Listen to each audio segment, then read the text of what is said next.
Yes friends, yes दोस्तों, लिखता हूँ। अब मैं सबसे पहले बेसिक्स ले रहा हूँ, जो कि सबसे पहली बात होती है वैदिक एस्ट्रोलॉजी के अंदर और वैदिक ज्योतिष के अंदर।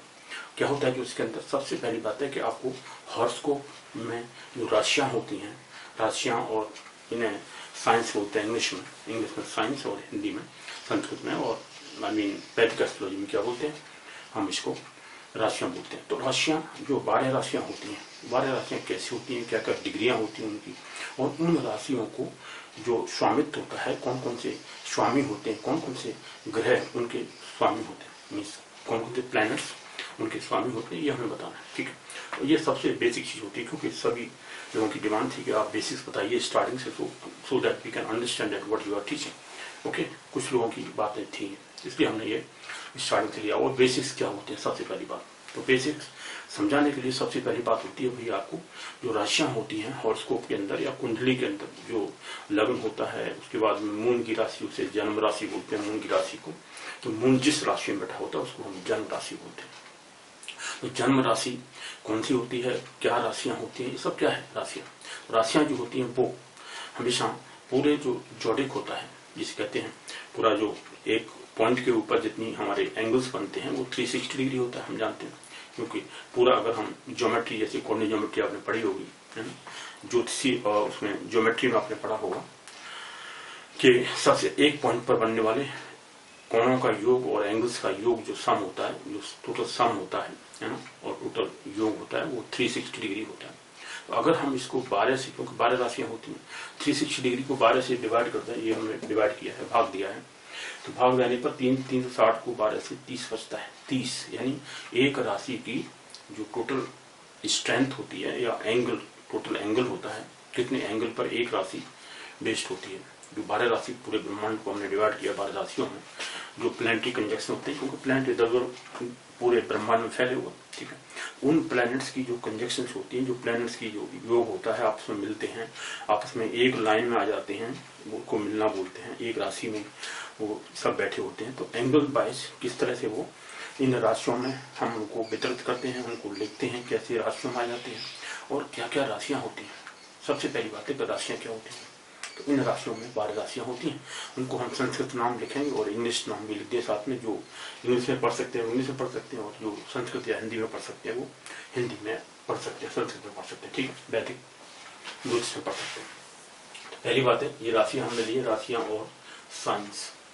सबसे पहली बात तो हमने ऊपर लिखा हुआ है बेसिक्स ऑफ वैदिक एस्ट्रोलॉजी, राशि और साइंस। राशि क्या क्या राशियां होती है, या साइंस, इंग्लिश में साइंस बोलते हैं, दे रखा है इसको। ये हिंदी वर्जन है हमारा, इंग्लिश वर्जन भी आप देख सकते हैं। इंग्लिश वर्जन में हमने पूरा इंग्लिश में बोला हुआ है, और इंग्लिश में क्योंकि जो लोग काफी दूर रहते हैं इंग्लिश में ही सिर्फ अंडरस्टैंड कर सकते हैं वैदिक एस्ट्रोलॉजी को, और वो समझ सकते हैं, इसलिए उनके लिए इंग्लिश का वर्जन है।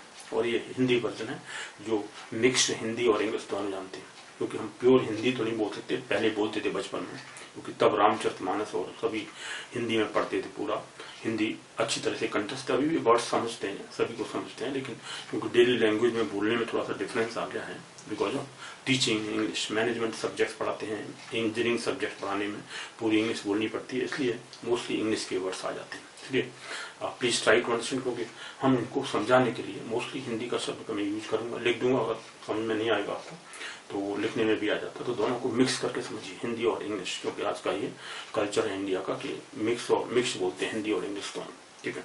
जिनको प्योर हिंदी आती है या प्योर इंग्लिश आती है, हम कभी कभी वो इंग्लिश के वर्ड ही बोल जाते हैं।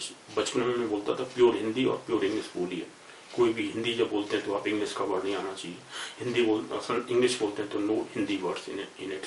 लेकिन बाद में देखा कि भाई दोनों के मिलाने से ही लोग समझ पाते हैं, क्योंकि the student who I teach in English, they were complaining, okay, to the director or to me as an HOD of management, ये सर जो इंग्लिश में पढ़ाते हैं कुछ समझ नहीं आता सर, हिंदी में बोला करें, साथ में मिक्स बोल दिया कि जिनको प्रॉब्लम समझ लेंगे, इसलिए हमने इसको मिक्स हिंदी और इंग्लिश में समझा है, ठीक है। इसलिए मैं इसको समझता हूँ कि ये सबके लिए एक्सेप्टेबल लैंग्वेज है इंडिया में इस समय, ठीक है, मिक्स ऑफ इंग्लिश और हिंदी। अब आइए बात पर, सबसे पहली बात है राशि और साइंस।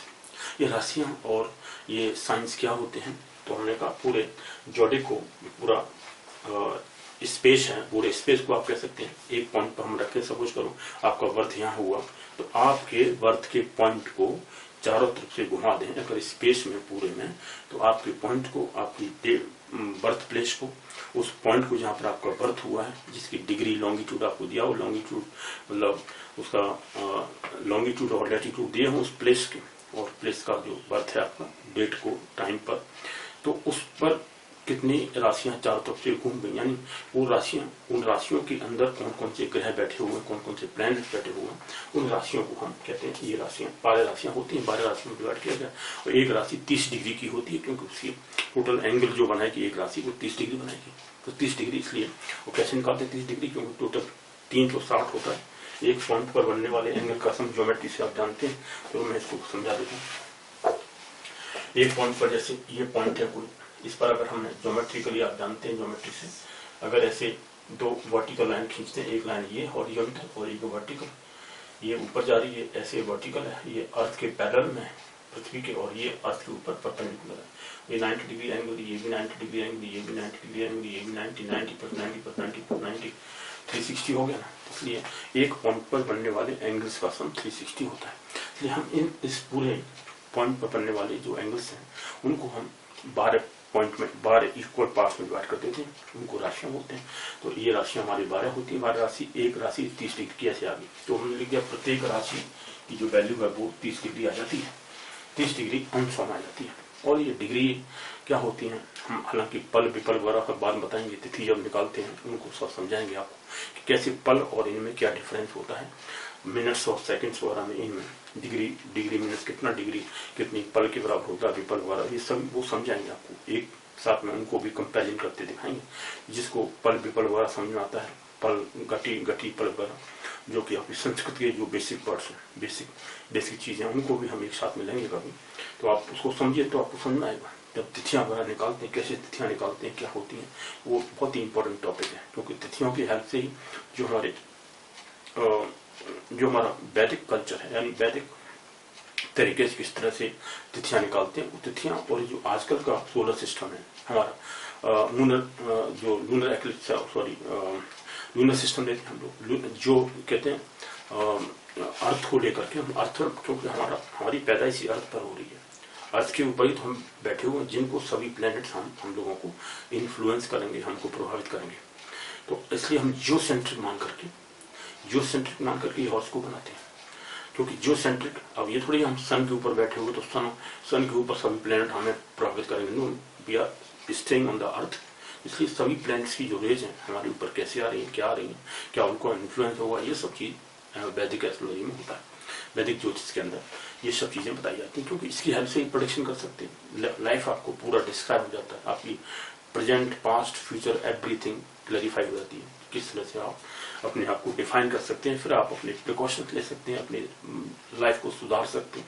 और कभी कुछ चीजें अनप्रेडिक्टेबल होती हैं, लोगों को मालूम नहीं होता, लेकिन ज्योतिषी और एस्ट्रोलॉजी जो होती है, वैदिक एस्ट्रोलॉजी के अंदर, वो आपको बता सकते हैं कि किस टाइप की आपकी चीजें घटना घटती हैं, कितने चिल्ड्रन होंगे आपकी, क्या फैमिली होगी, फैमिली लाइफ कैसी जाएगी, और everything is defined, your whole life is completely defined. कुछ लोग बिलीव नहीं करते, मत बिलीव करिए, आपकी मर्जी है, लेकिन फॉरेनर्स अब बिलीव करते हैं, क्योंकि उनकी जब लाइफ पूरा डिफाइन किया गया।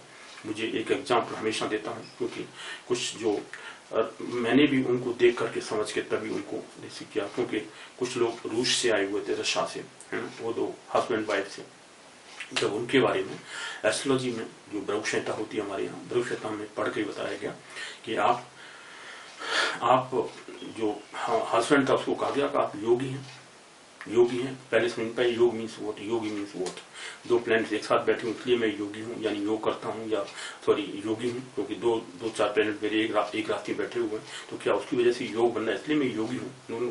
तो जो उसमें लिखा हुआ था कि आप डेली योग आसन करते हैं, योग आसन डेली करते हैं, डेली प्रैक्टिस करते हैं योग आसन।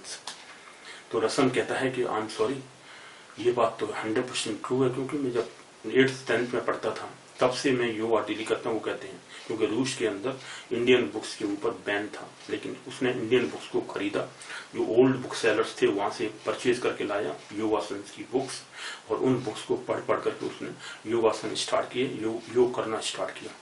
है ना, 8th 9th से स्टार्ट कर किया और अभी तक कर रहे थे। अभी वो मैरिड थे, बच्चे थे उनके पास में। तो अब ना 30 to 40 years have passed and you are talking that you are a yogi. Nobody was knowing about his life in India में, कोई नहीं जानता उनके बारे में। लेकिन वो लिखते हैं, मैंने ये उनका आर्टिकल पढ़ा, दोनों हस्बैंड वाइफ का, और काफी लोग जो भी आते हैं उनके मैंने पढ़े हुए हैं, अमेरिकन के पढ़े हुए हैं। अमेरिकन कहता है कि मेरे 21 क्वेश्चंस का जो मैंने क्वेश्चन पूछे थे, 21 क्वेश्चंस में से 18 क्वेश्चंस 100% ट्रू हो गए। अब जो 2-3 बच्चे हैं वो भी 100% ट्रू हो जाएंगे लाइफ में, क्योंकि जो मैंने पूछे थे वो लाइफ का मेरा 100% ट्रू है अभी तक। This is said by Indian astrologers in India, staying in India. They are talking about Americans, the original American, aboriginal Americans, or who came from USA to India. उसको पूछा, उसको बताया ये बातें। और रसन्स को जो मॉस्को से आए थे, दोनों हस्बैंड वाइफ को जब बोला गया कि you are the only daughter of your father's second marriage, आपके फादर ने जो 3 शादियां की हुई हैं, उन 3 शादियों में से आप सेकंड मैरिज की अकेली संतान हैं, और अब आपके साथ आपके फादर के कोई रिलेशंस नहीं है, टोटल रिलेशंस कट हो गए, और अब your father is staying with his third wife, right?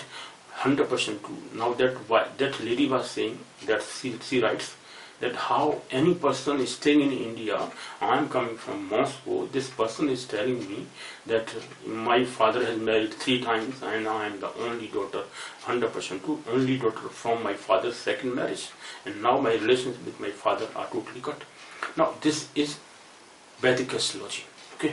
So please just have the patience, those people who are criticizing this, neo-scientists, I call them neo-scientists, new scientists बने हैं अभी।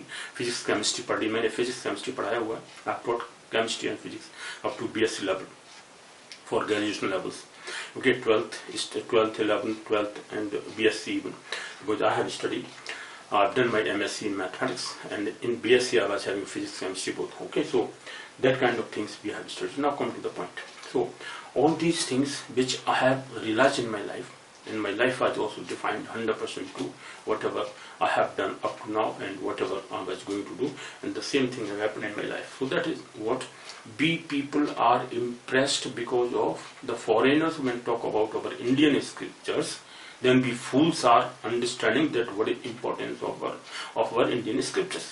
हमारे वैदिक शास्त्रों का क्या इम्पोर्टेंस है वो हमें तब समझ में आता है जब कोई फॉरेनर आकर के हमारी चीजों को बताता है, यार ये तो चीजें ऐसी वंडरफुल चीजें तो हमारे पूरे संसार में कहीं भी नहीं पाई जा सकती। How a person can tell you about your whole life, about your parents, about yourself, about everything, about your brothers, sisters and children, your events passing have passed and going to happen, everything has passed 100% true, okay? Then for other people, Sir Woodrow White is now no more. He was a children's story writer, children's storybook writer from England. Okay, he came to India in 1942, and that person says that everything, whatever the astrologer told me about my life has happened. I married second time. He told me that you will marry second time during this period. Okay, और आपको government की तरफ से recognition मिलेगा इस period में। उसी period में मुझे क्वीन ऑफ इंग्लैंड ने मुझे सर की उपाधि दी।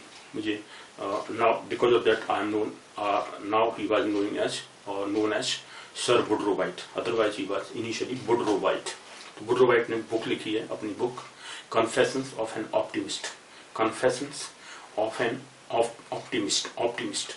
He says that I have become optimist because of these predictions of my life, 100% true predictions, right?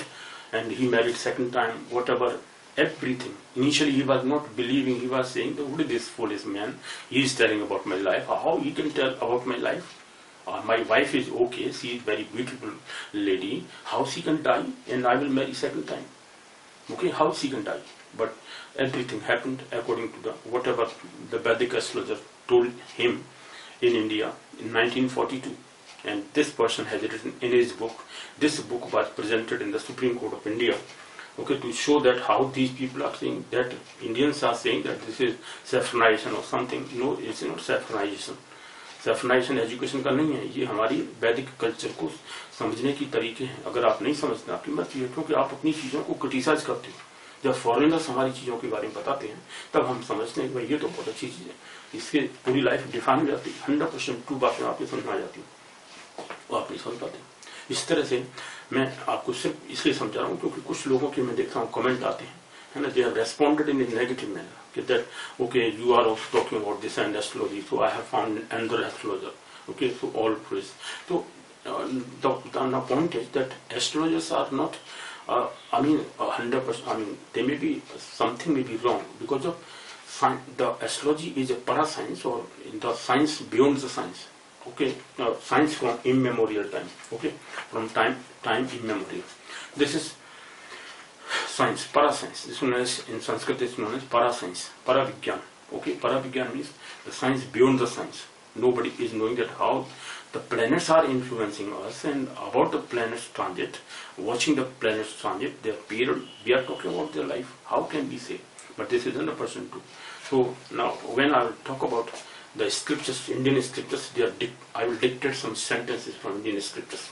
Then you will realize that even those 5,000 years back or 6,000 years back, when Mahabharata was there, Mahabharata happened.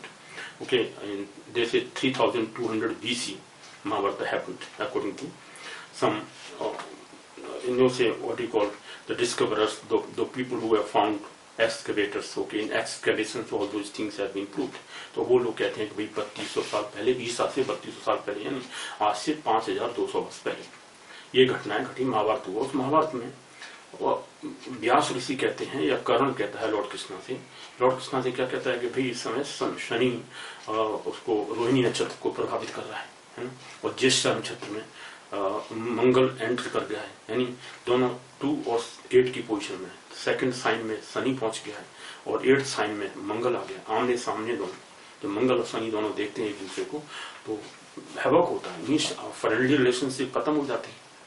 वो कहता है, कर्ण कहता है Lord Krishna से कि I know Krishna, you whatever you say that I will die and this and that, okay, all the Kauravas will kill और will be killed, they will die.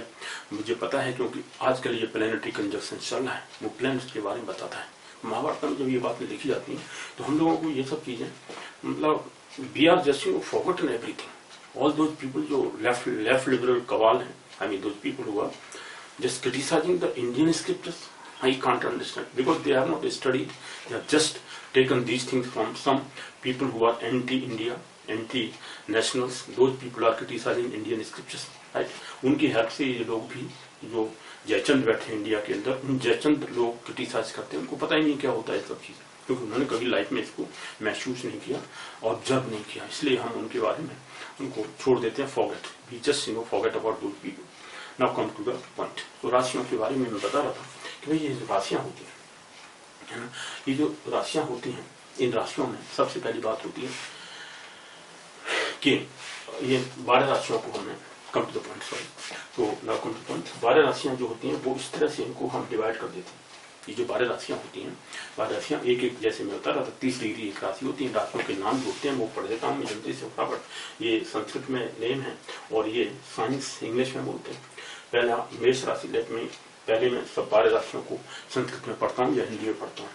मेष राशि, वृषभ राशि, और इसे वृष राशि सिंपली कह देते हैं, बट वृषभ राशि बोल देते हैं। मिथुन राशि, कर्क राशि चौथी, 5वां नंबर सिंह राशि, 6वां नंबर कन्या राशि, 4th नंबर है तुला राशि, एंड वृश्चिक राशि 8वां नंबर, धनु राशि नवी राशि है धनु, मकर राशि 10वीं नंबर, कुंभ राशि 11वां नंबर, 12वां नंबर मीन राशि। इनको इंग्लिश में क्या बोलते हैं? इंग्लिश नाम है इनके एरीज। मेष राशि को एरीज बोलते हैं, वृषभ को टॉरस बोलते हैं, मिथुन को जेमिनी बोलते हैं, इंग्लिश में जेमिनी नाम है। कर्क राशि को कैंसर, कैंसर राशि है, कैंसर साइन है।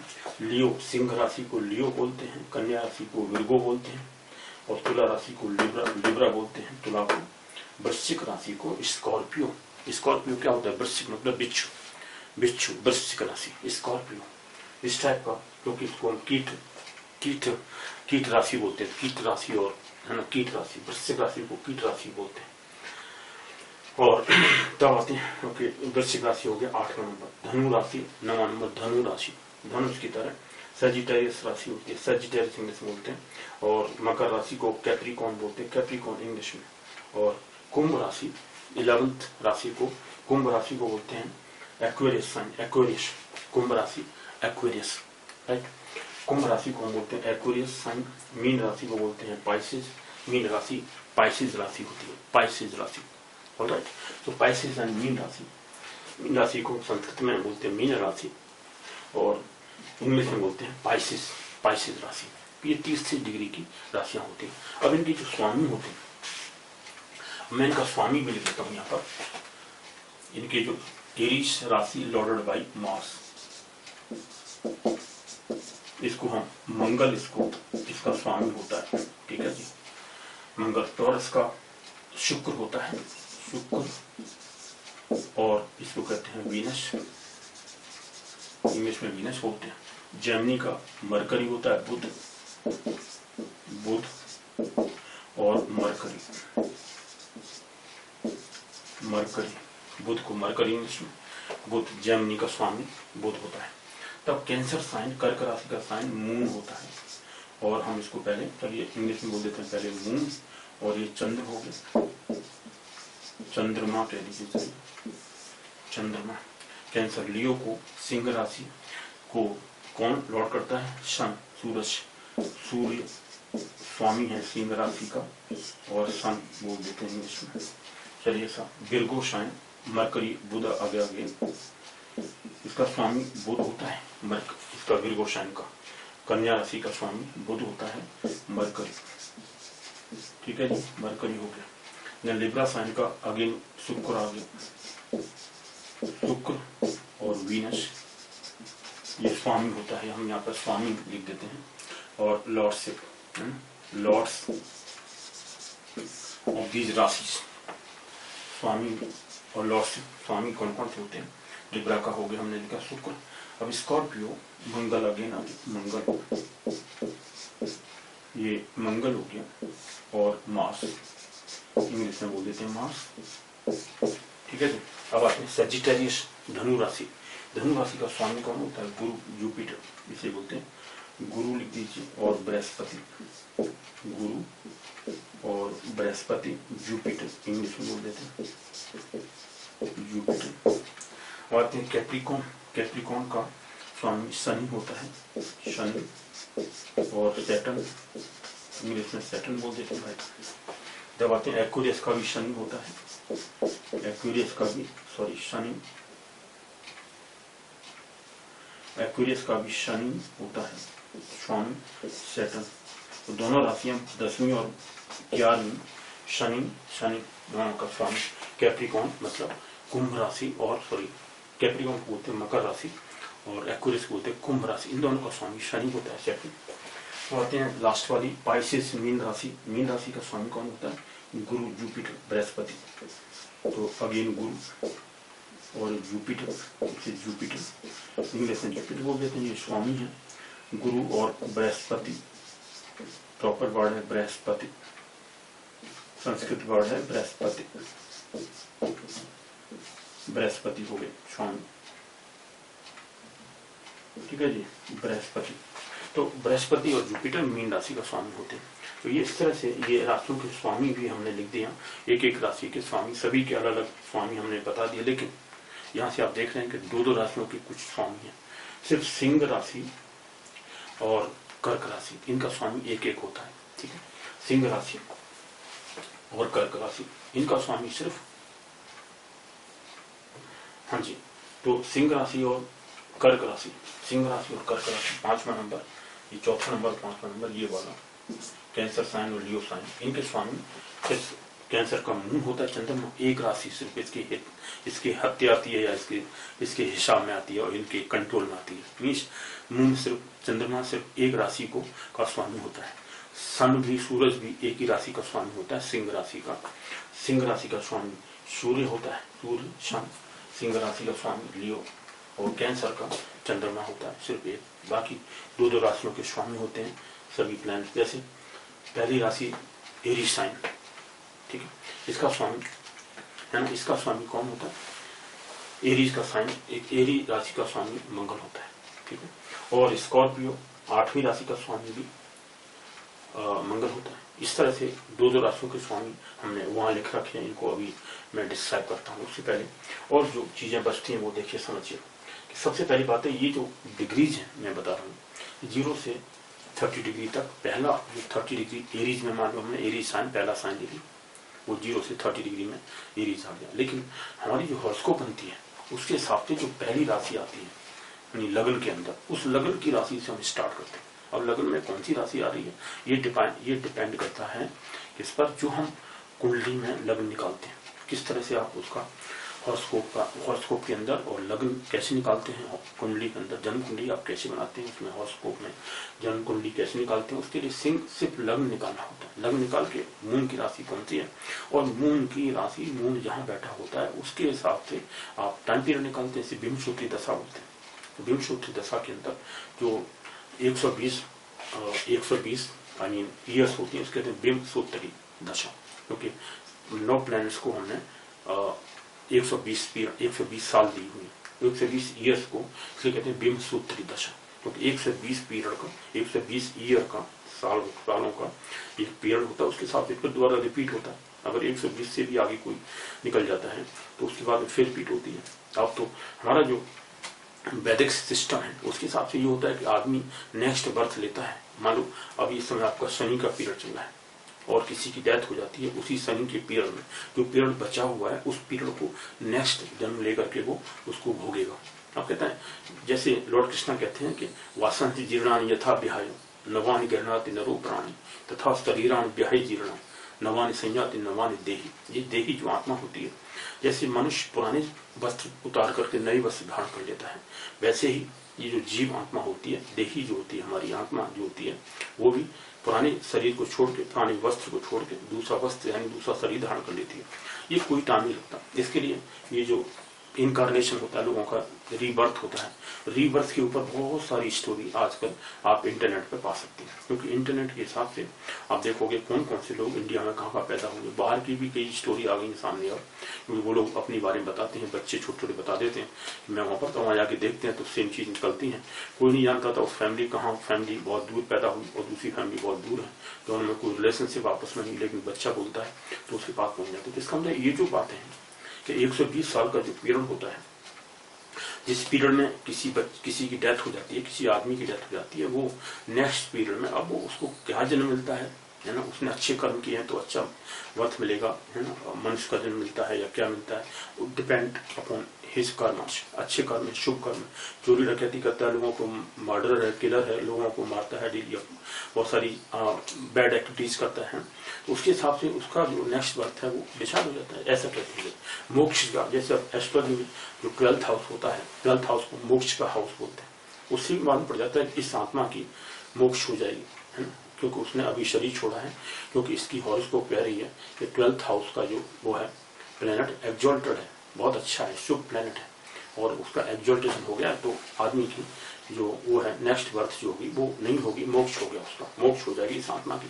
दैट आत्मा और दैट जीव ईश्वर के अंदर विलीन हो जाता है। ऐसा हमारा इंडियन जो वैदिक सिस्टम है उसके हिसाब से ये बात मानी जाती है कि उस आत्मा की मोक्ष हो जाती है जो शुभ कर्म करता करता हुआ लाइफ को अपना जीता है, कोई बैड एक्टिविटी नहीं करता, लोगों को सही रखता है, उसका मोक्ष हो जाता है। उसकी कर्मों से मालूम पड़ जाता है लोगों के, उस कर्म को देखते हुए लोगों की आत्मा फिर मोक्ष प्राप्त करती है। ऐसा हमारा जो सिस्टम है इंडियन सिस्टम, वो कहता है कि मोक्ष की प्राप्ति आदमी को होती है। जब तक मोक्ष की प्राप्ति नहीं होती आदमी लगा रहता है, जैसे कर्म करता है उसके साथ फिर फाइनली उसको ईश्वर में विलीन हो जाता है। ईश्वर का एक पार्ट माना जाता है। यथा जीव तथा प्रजा, ठीक है, और जैसे संसार है वैसे ही जीव की प्रक्रिया होती है, सेल जैसे पैदा होता है वैसे सेल के हिसाब से संसार ऐसे ही चलता है।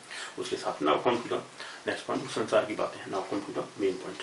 इसमें इस तरह तो मैं कह रहा था 120 सालें जो होती हैं वो हर इतिहास ग्रहण को दिया गया। अब ये डिपेंड करता है कि वही जो अब जैसे नेक्स्ट में लेक्चर दूंगा उसमें हम हर राशि के अंदर कितने नक्षत्र होते हैं उन नक्षत्रों के बारे में बताऊंगा, क्योंकि नक्षत्रों के हिसाब से ही अगर आप डिसाइड करते हो तो नक्षत्र जब आपको मालूम पड़ जाते हैं तो नक्षत्र किस नक्षत्र में आप पैदा हुए या आपका जो टाइम ऑफ बर्थ जो दिया हुआ है वो टाइम किस नक्षत्र में पड़ता है, मून किस राशि में किस नक्षत्र में बैठा हुआ है। तो मून की जो पोजीशन है जिस नक्षत्र के अंदर उस नक्षत्र में कितना डिग्री पर है, कितना उसमें किस क्वार्टर में, I mean quarter, first quarter, second quarter, third quarter में क्या डिग्री है, उस डिग्री के हिसाब से उस प्लेनेट की और जो उस नक्षत्र का जो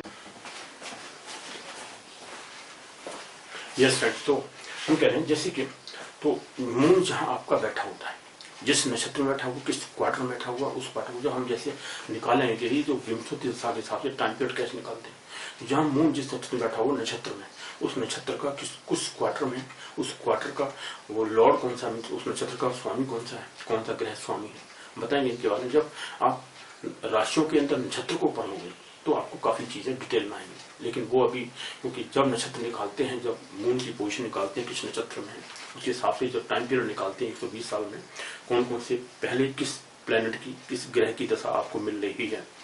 भोग्य दशा तो आपकी चलेगी, अभी जो भोज्य वो और भोग्य दशा अभी जो आने वाली उस दशा कितना पीरियड आपको मिलने वाला है।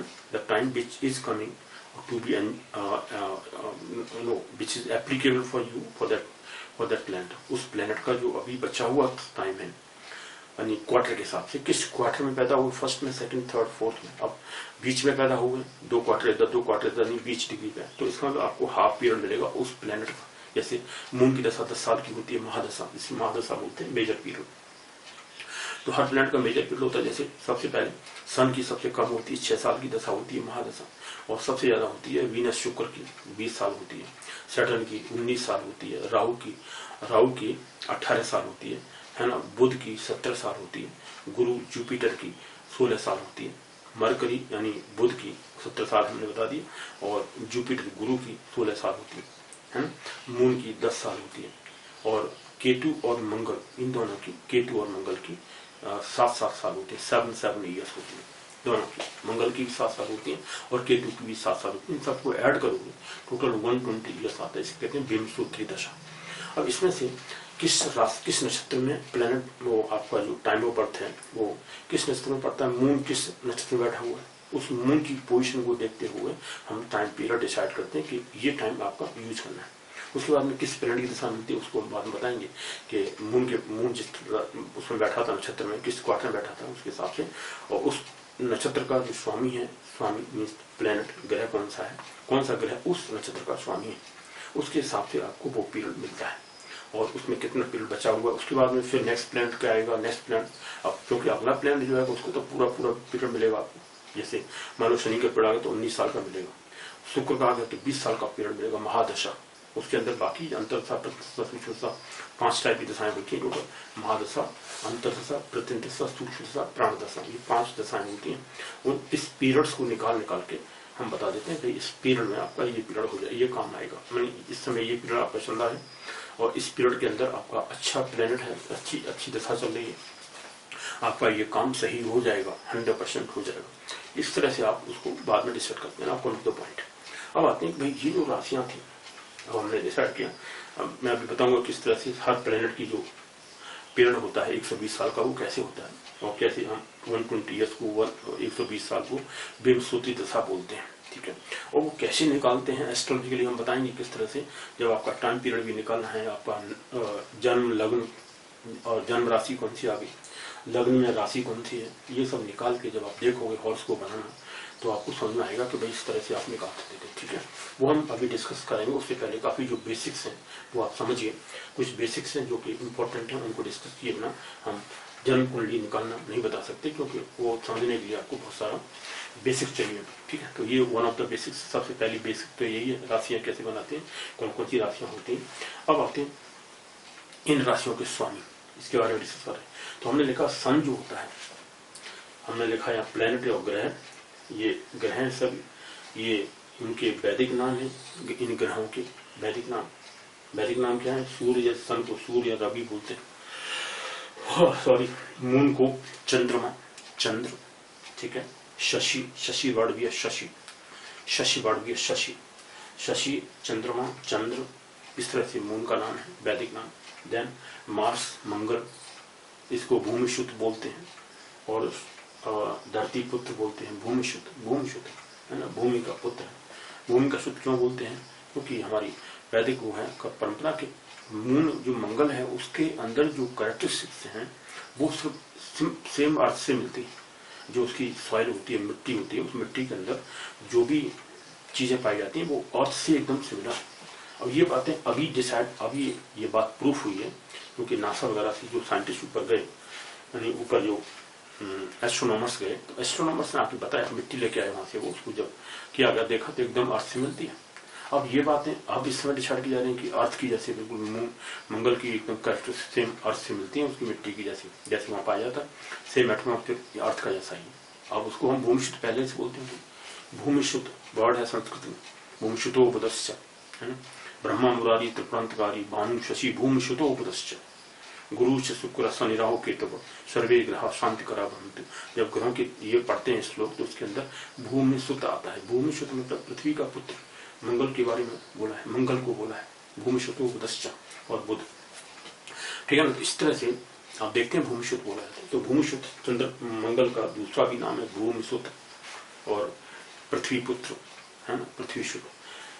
Now come to next point. और मरकरी को बुध बोलते हैं भाई, वैदिक नाम बुध है, मरकरी का नाम, जुपिटर इंग्लिश का नाम है जुपिटर, और उसको बृहस्पति या गुरु बोलते हैं, वैदिक में बृहस्पति या गुरु। वीनस को शुक्र बोलते हैं, वैदिक नाम शुक्र है, और सैटर्न को शनि या शनिश्चर। जब आप महाभारत पढ़ते हैं, और महाभारत के बारे में कुछ पॉइंट डिक्टेट करता हूँ, जैसे कर्ण बोलते हैं लॉर्ड कृष्णा से, जब पहले तो लॉर्ड कृष्णा ने कर्ण को काफी समझाया, भाई आप कुंती के पुत्र हैं बड़े वाले, आप इसलिए अपने भाइयों में आ जाइए मिल करके, और आपको राज्य मिल जाएगा, ये हो जाएगा। युधिष्ठिर बहुत खुश हो जाएंगे, उनको नहीं चाहिए कुछ भी युधिष्ठिर को, वो आपको राजा बना देंगे। बाद में समझाने के बाद में भी कर्ण कहता है नो नो नो, ये बात मैं जानता हूँ पहले से, लेकिन इसको मैं वो इसलिए नहीं आऊंगा क्योंकि पांडवों को भी अच्छा लगेगा, उनको पहली बार मालूम पड़ेगा कि मैं उनका भाई हूँ बड़ा। This is not true, I mean उनके लिए अच्छा नहीं होगा, भाइयों की हित में मैं ऐसा नहीं करूंगा, पहली बात। दूसरी बात, अब वो मेरी जो माँ थी, माँ उन्होंने डिक्लेयर नहीं किया, मुझे एब्डिकेट कर दिया, मुझे छोड़ दिया था, इसलिए वो मेरी माँ नहीं है इस समय। मेरी जो जिस माँ ने मुझे पाला, राधे पुत्र कहलाता हूँ मैं, जो राधा है मेरी, और जो भी है उसमें छोटी कास्ट में जो पैदा हुई थी, यानी शायद मछुआरी थी, कौन थी, उस लेडी ने उसको पाला था, उस लेडी ने, और सारथी था, आई थिंक सारथी का बेटा था, है ना, तो सारथी थे उनके जो पिता थे, उन्होंने उनको पाला था, राधा ने, उसको राधे बोलते थे, इसलिए राधा पुत्र थे। बोले कि अपनी जो मेरी माँ ने मुझे दूध पिला करके छोटे से लेके बड़ा किया, उस माँ का मैं कैसे न छोड़ सकता हूँ। अब आप सोच सकते हैं कि ऐसा मेरा जैसा आदमी ऐसा कर सकता है कि लॉर्ड कृष्ण ने, वो तो मुश्किल पहले जानते थे कि ऐसा नहीं होगा, क्योंकि ये मानने वाले नहीं है, क्योंकि he is very virtuous person. और जितने भी उसमें काफी जो लोग अच्छे लोग थे, वो अपनी अपनी बातें फॉलो करते थे, और वो बोला कि मैंने मित्र का साथ नहीं छोड़ सकता, मैं दुर्योधन का साथ नहीं छोड़ सकता, क्योंकि मैंने ऐसा नहीं किया। तो वो खुद कहता है उसके बाद, जब समझ गया, काफी समझाया गया कृष्ण के द्वारा, लेकिन वो कहता है कि मुझे पता है कृष्ण, हम लोग बचने वाले नहीं है, पूरा कौरव समाज खत्म हो जाएगा इस समय, क्योंकि प्लैनेटरी कंजक्शन ये चल रहा है। वो कहता है कि प्लैनेट इस समय शनि रोहिणी नक्षत्र में एंटर कर रहा है, एंटर करने ही वाला है, उस तारीख को करेगा, और इसकी वजह से हमारे जितने भी फैक्टरल और जितने भी मैटरनल फैक्टरल जितने भी भाई बंधु सभी हैं, वो सभी खत्म हो जाएंगे, हमारे रिलेशंस और जितने भी बाहर के लोग हैं सब। बिकॉज शनि जब रोहिणी नक्षत्र में पैदा वो एंटर करता है, वो और या उसको देखता है, आस्पेक्ट करता है, या उसमें एंटर करता है सेकंड साइन में। जैसे मैंने आपको बताया था, रोहिणी नक्षत्र जो होता है वो कहाँ एंटर करता है, 1 डिग्री पास्ट, 1 साइन पास्ट, है ना, ये यहां से आता है 10 degree, 1 sign past 10 degree 00 minute 00 second से लेके 2 sign past, sorry 1 sign past ही अभी अभी पहले ही साइन में रहेगा, यानी 12 साइन में रहेगा, 1 साइन पास्ट हो गया, 1 साइन पास्ट 26 डिग्री, और जैसे 10 डिग्री अब आएगा 23 डिग्री, क्योंकि अगर आप इसमें 13 डिग्री 20 मिनट्स ऐड कर देते हो तो कितना बचेगा, 23 degree 20 minute, 13 degree 20 minute add करो 10 डिग्री में, 23 डिग्री 20 मिनट आएगा यहाँ पर, और 00 सेकंड्स। ये रोहिणी नक्षत्र की पोजीशन होती है, 10 डिग्री से लेकर 23 डिग्री 20 मिनट तक होता है। एक साइन पास करते हैं टॉरस साइन में, वृष राशि में। जो सेकंड साइन है टॉरस साइन, इसके अंदर देखिए 23 डिग्री, ये एक साइन पास यानी 30 डिग्री खत्म हो गई, 30 degree onwards 30 degree one sign past, यानी एक साइन जो पहला एरीज साइन है वो पास हो गया, उसकी 30 डिग्री क्रॉस कर गया।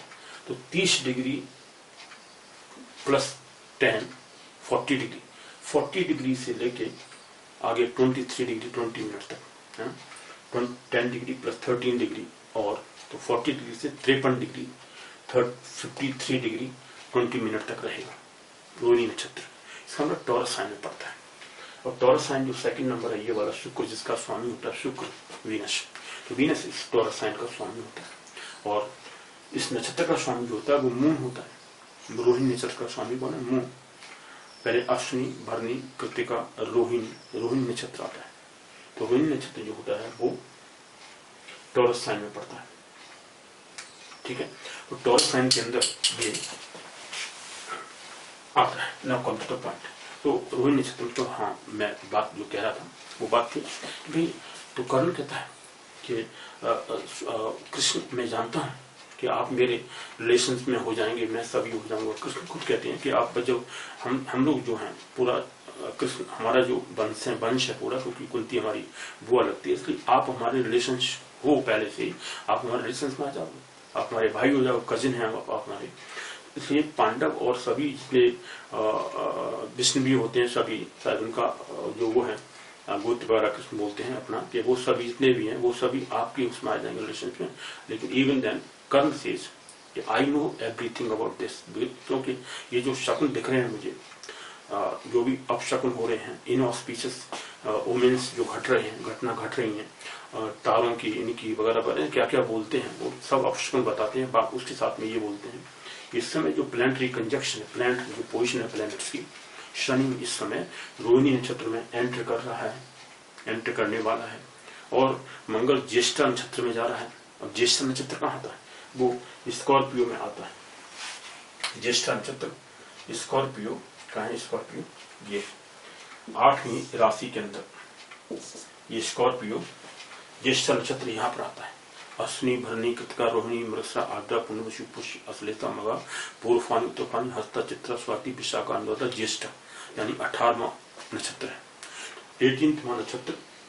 और ये चौथा नक्षत्र था, अश्विनी, भरणी, कृतिका, रोहिणी चौथा नक्षत्र है, वो 18वां नक्षत्र है ना। कौन सा? ज्येष्ठा। तो ज्येष्ठा नक्षत्र में मंगल एंटर कर रहा है और शनि, या मंगल पहले से ही है ज्येष्ठा नक्षत्र के अंदर, और शनि एंटर करने वाला है रोहिणी में, ऐसे कहता है सैटर्न। शनिश्चर कहता है Shanishchar is going to enter into the Rohini nakshatra और मार्स इज इन ज्येष्ठा नक्षत्र। इसमें आमने सामने है दोनों। वाई? क्योंकि ये 8वां साइन और सेकंड साइन जो होता है कुंडली के अंदर जो आप हॉरोस्कोप बनाते हैं, ठीक है, तो हॉरोस्कोप के अंदर आप देखिए जो लगन में, अगर मान लेते हैं लगन में ही आपका टॉरस साइन है, ये टॉरस साइन होगा तो यहाँ पर 8वां साइन आएगा ना आमने सामने।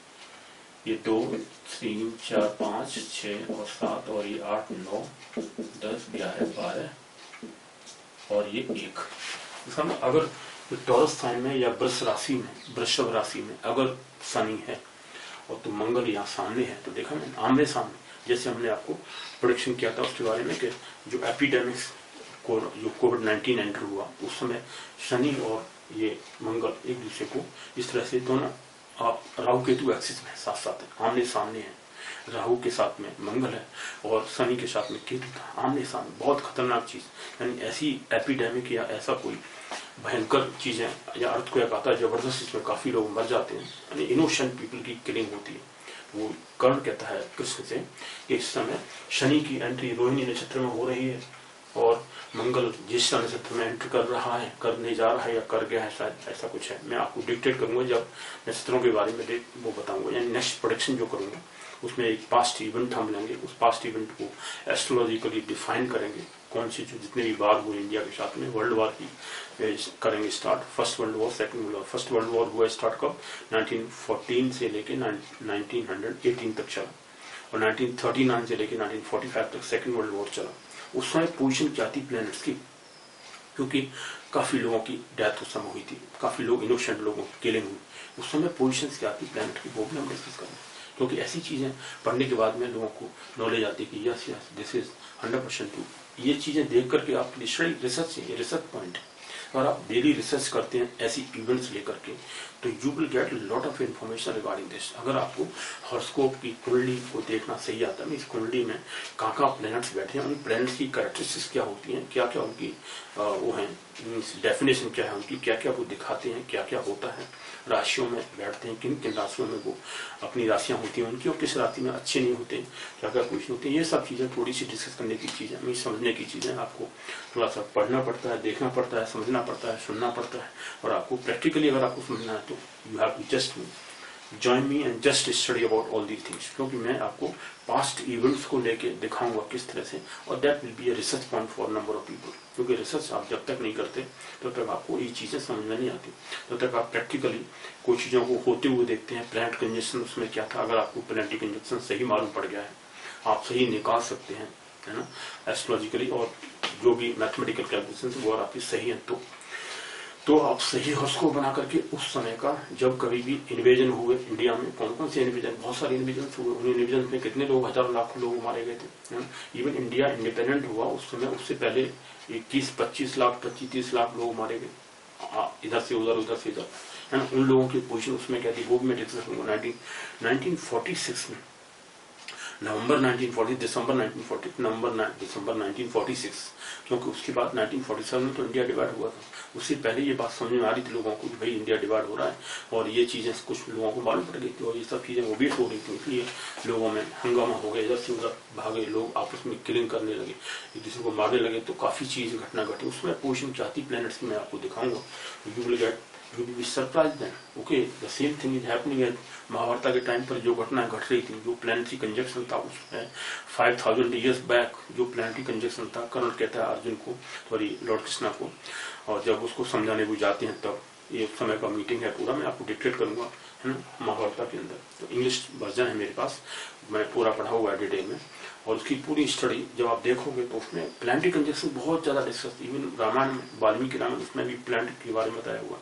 Every scriptures of India, Purana, Vedas, Puranas, Upanishads, and all those are full of all these informations. अगर उन इन्फॉर्मेशंस को लोग कलेक्ट करें तो टोटल इन्फॉर्मेशन आपको मिल जाती है, you will be a great astrologer after that. क्योंकि ये चीजें लोग पढ़ते हैं, इनके पास time is matter, okay, time matters. If you have lot of time, then you have to study all these things. Third thing is your source of earning. If you are very much earning person, you have lot of money, okay, then you can devote yourself towards it. Second thing है भाई आपके अंदर intention है कि नहीं। If you are intentionally devoted towards studies, only then you can study about all these things. अगर आप पहले से ही hate करते हैं, hatred है in your mind, you cannot understand that what is Indian scriptures, Indian culture. Then nobody is going to tell you, nobody is going to force anybody. कोई आपको force नहीं करने वाला कि भाई आप ये पढ़ सकते हैं, आपकी मर्जी।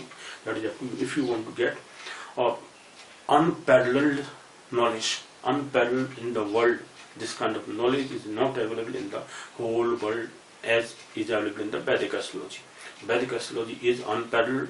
I have found that it can dictate everything about your whole life, about your parents, about your family, about your whole life, but nowhere else this kind of things are available. This is what the foreigners say like this. I'm not talking about this, because foreigners say that what a wonderful thing. We were just not aware about all these things. Now we have come to know that these things are there. Now come to the main thing. ये जो planets होते हैं, हमारे जो ग्रह होते हैं, उनकी दो राशियां किसकी होती हैं, हमने बताया। सन सिर्फ एक राशि, सिंह राशि का स्वामी होता है। मून सिर्फ एक राशि, कर्क राशि का स्वामी होता है, या कर्क राशि, कैंसर साइन इंग्लिश बोलते हैं कैंसर, और कर्क राशि, चंद्रमा एक राशि कर्क राशि का स्वामी होता है। एक राशि ये दो होते हैं बस, बाकी प्लैनेट दो राशियों के ग्रह वो होते हैं। जैसे मंगल है, मंगल की दो राशियां होती हैं, पहली राशि मेष राशि और वृश्चिक राशि, 8वां नंबर वृश्चिक राशि। तो मेष मतलब एरीज एंड स्कॉर्पियो, ये दोनों साइंस का स्वामी मंगल या मार्स होता है। मार्स, भूमि शुद्ध, ये दो राशियों का स्वामी होता है, मेष राशि और वृश्चिक राशि। मरकरी यानी बुध होता है दो राशियों का स्वामी, वो कौन सी है, मिथुन राशि और कन्या राशि। यानी Budh, Mercury is lord of two signs. कौन से दो राशियां, वो जेमिनी साइन और विर्गो साइन। विर्गो मीन्स कन्या राशि और जेमिनी मीन्स मिथुन राशि। मिथुन राशि, कन्या राशि, इन दोनों का स्वामी बुध होता है। बुध। वीनस शुक्र 2 राशियों का भी स्वामी होता है। वीनस भी 2 राशियों का स्वामी होता है। कौन कौन सी राशि होती है? सेकंड नंबर वृषभ राशि, वृषभ राशि, और 7वां नंबर तुला राशि, जिसे लिब्रा बोलते हैं इंग्लिश में, और वृषभ को या टॉरस साइन बोलते हैं। टॉरस साइन और तुला राशि, वृषभ राशि और तुला राशि, इन दोनों का स्वामी वीनस शुक्र होता है। देन सेकंड, शनि भी 2 राशियों को होल्ड करता है, जो 2 राशियों का स्वामी होता है। कौन सा है? कुंभ राशि और कर्क राशि। 10वां नंबर मकर राशि, कैप्रिकॉर्न साइन। 10वां नंबर और 11वां नंबर, ये 2 राशियां 10वीं और 11वीं, जिनका नाम है कैप्रिकॉर्न, इंग्लिश में बोलते हैं, एंड एक्वेरियस इंग्लिश में 11वीं को बोलते हैं। Capricorn, Aquarius. कैप्रिकॉर्न को बोलते हैं मकर राशि, एक्वेरियस को बोलते हैं कुंभ राशि। तो मकर राशि और कुंभ राशि, इन दोनों का स्वामी शनि होता है। अब राहु को ड्रैगन्स हेड, ड्रैगन्स टेल ऐसे बोल देते हैं। ड्रैगन्स हेड इंग्लिश वर्ड है, ड्रैगन्स टेल राहु को बोलते हैं। Dragon's head, dragon's tail Ketu को बोलते हैं। तो केतु और राहु को भी एक राशि दी गई है, लेकिन एक्चुअली ये सेंसिटिव पॉइंट होते हैं, छाया ग्रह बोलते हैं इनको। ये कोई फिजिकल एंटिटी तो नहीं है, ये फिजिकली प्लैनेट नहीं होते। इन चीजों के बारे में हमारे शास्त्राल बोलते हैं भाई, now these things have been what you call verified that yes, when sun and moon are in a certain positions, when they are together in the same at the same degree, or they are opposite 180 degree to each other, then this kind of position happens. जैसे Rahu Ketu axis, Rahu Ketu की position बन जाती है, sensitive point होते हैं, planet की तरह ही उनका बिहेवियर होता है, इसलिए इनको छाया ग्रह बोला गया। शैडोवी प्लैनेट्स, राइट, शैडोवी प्लैनेट बोलते हैं कुछ छाया ग्रह। तो राहु केतु की ये पोजीशन होती है। राहु केतु भी, राहु को दी गई कन्या राशि, कहते हैं कन्या राशि का, और विर्गो राशि और विर्गो साइन और कन्या राशि, इसका स्वामी राहु भी होता है। राहु भी इस राशि को बिलोंग करता है। इसका मतलब यह है कि राहु की पोजीशन अगर कन्या राशि में होती है तो अच्छी होती है, अपनी राशि है उसकी, यानी पॉजिटिव साइन होता है। यानी आप ये कह सकते हैं कि बुध की राशि थी, वैसे तो ये कन्या राशि, बुध इसका स्वामी होता है, मरकरी, लेकिन राहु भी होता है। तो राहु भी इस राशि के अंदर अच्छा रिजल्ट देता है। अगर इस राशि को या तो उसमें पॉजिटिव है या इसको आस्पेक्ट करता है। राहु के भी आस्पेक्ट्स होते हैं, बताएंगे राहु केतु के क्या क्या आस्पेक्ट्स हैं। और केतु मीन राशि, जस्ट छठवीं, 6 + 6 + 6 12 हो गया। तो 12वीं राशि यानी मीन राशि का स्वामी यहाँ पर केतु को भी माना गया है। मीन राशि जो कि गुरु की राशि थी, इसका मतलब गुरु और जुपिटर और केतु फ्रेंडली हुए, फ्रेंडली। उधर बुध और राहु दोनों फ्रेंडली हुए, क्योंकि उनकी राशियों को भी ये होल्ड करते हैं, उनकी राशि के स्वामी है। इसलिए इस तरह से 2 राशियों के स्वामी कुछ प्लैनेट हुए। एक राशि 4 प्लैनेट को दी गई है, राहु केतु को भी, और मून और चंद्रमा और सूर्य और चंद्र, इन दोनों को भी एक राशि दी गई है। बाकी को 2 राशियां दी गई हैं। तो 2 राशि जो बाकी 5 प्लैनेट पड़े बचे, 5 to 10, बाकी एक राशि ये होगी, है ना, 5 प्लैनेट बचे। और ये दो को राहु केतु को हम प्लैनेट नहीं मानते, लेकिन फिर भी इनको 2 राशि दी गई है। इसका मतलब ये तो फिर 12 2 14 राशियां हो गई, लेकिन ये राशियां वही मिक्सचर नहीं कर, मतलब उन्हीं में से कॉमन राशियां हैं। कन्या राशि, बुध भी इसका स्वामी है और राहु भी है, और इसका मीन राशि का स्वामी केतु भी है, और गुरु भी है, बृहस्पति भी है। इस तरह से 2 राशियों के स्वामी ये भी, ये लेकिन 4 एक राशि के स्वामी है, और 5 प्लैनेट जो हैं वो 2 राशियों के स्वामी। 5 to 10 वो सन और जो मून है उनको एक राशि दी गई है एक्चुअल में।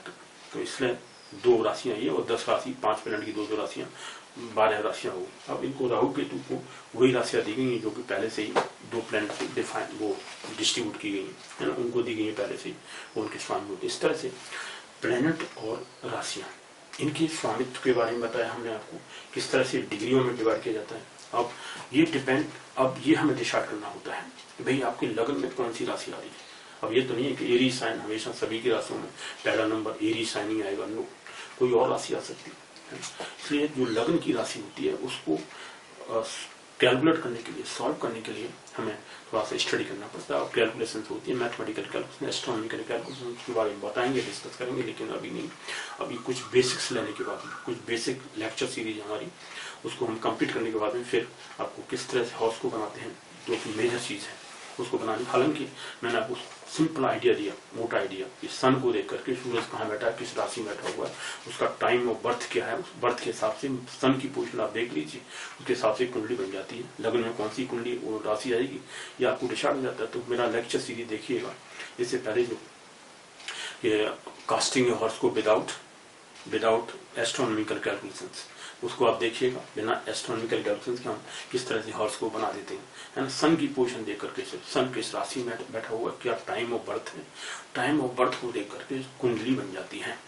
तो वो तो सिर्फ मोटा मोटा आइडिया है। कभी भी सिर्फ उसमें डिफरेंस ये आ सकता है कि जब एग्जैक्ट आपको सन जो सनराइज टाइम है उस प्लेस का जहाँ पर पैदा है वो आपको मालूम नहीं है, तो 2-2 घंटे आप कैसे ऐड करेंगे। 2-2 घंटे को 24 घंटे में सन उसी राशि में दोबारा वापस आ जाता है। मॉर्निंग टाइम में सनराइज के टाइम पर फर्स्ट हाउस में होता है, लग्न के अंदर सन आ जाता है।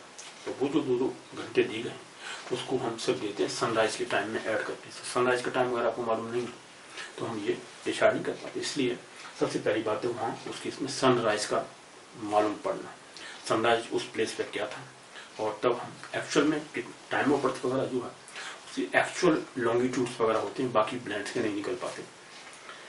मून की पोजीशन भी एक्चुअल में सही नहीं आ पाती, लेकिन कुंडली खाली देखना चाहते हैं, बनाना चाहते हैं, तो उससे कुंडली बन सकती है।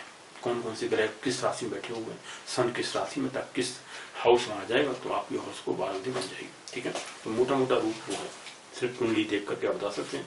कुछ लोग तो कुंडली देख करके ही प्रोडक्शन कर देते हैं पहले से, बिना किसी कुंडली के लग्न राशि वगैरह उनकी डिग्री वगैरह निकाले हुए, उससे कभी भी एग्जैक्ट नहीं जाता, लेकिन कभी मोस्टली मेजोरिटी उसकी अच्छी प्रोडक्ट कर सकते हैं, लोग कर देते हैं सिर्फ देख करके। इस राशि में प्लांट इस समय बैठा हुआ है, तो ऐसी आपकी हॉरोस्कोप के अंदर ये कंडीशन है, ऐसा हो सकता है, पॉसिबल है। ये जो रूरल एरियाज में ज्योतिषी होते हैं, तो अच्छा उनकी कमांड होती है, क्योंकि locally they are aware about all these things. उनके सामने ऐसी घटनाएं बार बार घटती हैं और प्लांट की पोजीशन को देख करके बता देते हैं। लोकल कवि लोग होते तो उनको काफी अच्छी ऐसी कहावतें उनको कंटेस्ट वो लोग कह देते थे। जैसे हमने बताया था आपको कि एक घाघ कवि थे जो बागपत और मेरठ साइड में हुए थे यूपी के अंदर, तो वो उनकी कहावतें बहुत सारी फेमस हैं। वो कहते थे कि जब सिंह सनी करे निवासा, है ना, तो घर दहली कर होत विनाशा। दिल्ली के अंदर जो भी राजा आते हैं उनके घर में कुछ विनाश हो जाता है। ठीक है, जब कभी शनि सिंह राशि में निवास करता है, सिंह राशि में शनि आ जाता है उस समय, तो जब सिंह सनी करे निवासा और ग्रह दिल्ली कर होत निवासा, वो होत विनाशा, ऐसा कुछ है। इस तरह से जो लोकल ऋषि वो होते थे कवि लोग, वो ऐसी चीजें याद रखते थे, उनको थोड़ी नॉलेज होती थी। वो आपस में जो ज्योतिषी लोग बैठते थे एस्ट्रोलॉजर्स वगैरह, उनसे डिस्कस करने के बाद में उनको ये चीजें मालूम पड़ जाती थी, इसलिए लोगों को कहावतों के रूप में भी ये चीजें मिलती है। तो इसलिए India is full of astrological things, क्योंकि ये सिंस टाइम इमेमोरियल ये सब चीज चली आ रही है। वैदिक astrology is so much acknowledged, तो पीपल हु अंडरस्टैंड दिस बहुत समझते हैं इस बात को, क्योंकि उन्होंने उसको रियलाइज किया हुआ लाइफ में, और इस टाइप की साइंस कहीं वर्ल्ड में नहीं। ठीक है ना, जो लोग कॉपी करते हैं वो करते हैं, जैसे मैगस्थनीज लिखता है इसके बारे में, और जो ग्रीक लोग आए थे वो लोग थोड़ा बहुत स्टडी करके गए थे, तो लेकिन उनकी जो एस्ट्रोलॉजी अभी पाई जाती है, कुछ लोग वहाँ पे जाके देखते हैं, ग्रीक में जो चीजें गई वो चीजें ज्यादा प्रॉपरली डिफाइंड नहीं, क्योंकि उन्होंने कॉपी तो अच्छी की है, लेकिन copy is not properly done, क्योंकि उनकी जो पीरियड निकालते हैं, टाइम पीरियड वगैरह निकालना नहीं आता, और हर्ष को बनाने की जो तरीके हैं वो they have just copied, because in 326 BC when Alexander came to India, after that Greek के साथ में रिलेशन बढ़े हमारे, तो उसके साथ में कुछ चीजें ट्रांसफर हुई, यहाँ से वहां तक लोग ले गए। जैसे मैगस्थनीज इंडिका आप उसमें पढ़ोगे तो 12 मिनट के बारे में ही राइट्स अ लॉट, ओके 12 तो मैगस्थनीज बाद में आएगा फिर, लेकिन he has studied lot of things in India, and वो एस्ट्रोलॉजी के बारे में बहुत ज्यादा बताता है। इस तरह ये चीजें ग्रीक्स में गई। तो बाकी लोग जो यूरोपियन कंट्रीज में थे वो तो कहते समझते थे कि ग्रीक से एस्ट्रोलॉजी आई। No, this has been transferred from India to Greeks and European countries, but they have not obtained this in proper manner. Origin उसकी वजह से गड़बड़ हुआ। ठीक है, काफी लोग जो पहले ग्रीक्स में मानते थे वो नहीं समझते आप कि इंडिया से ये चीजें नॉलेज गई। ठीक है, मैथमेटिकल जैसे मैथमेटिक्स वर्ड से मैंने बताया आपको, इनिशियली मैथमेटिक्स वर्ड को यूरोपियन कंट्री में कहते थे अरबियन लेटर्स है ये। No, now they are 100% true that it went to from India to Saudi Arabia and from Saudi Arabia to European countries. Initially European country समझते थे कि भाई ये तो अरबियन लेटर्स हैं, लेकिन अब वो इंडियन लेटर्स या हिंदू लेटर्स बोलते हैं, इंडियन लेटर्स बोलते हैं मोस्टली। ये जो 1 से लेके 10 तक जो नंबर है, 1 से लेकर 9 तक, फिर 0 इसमें ऐड करना, 0 का इन्वेंशन तो इंडिया में होगा, ये बाद में अभी लेट हुआ था, लेकिन उससे पहले नंबर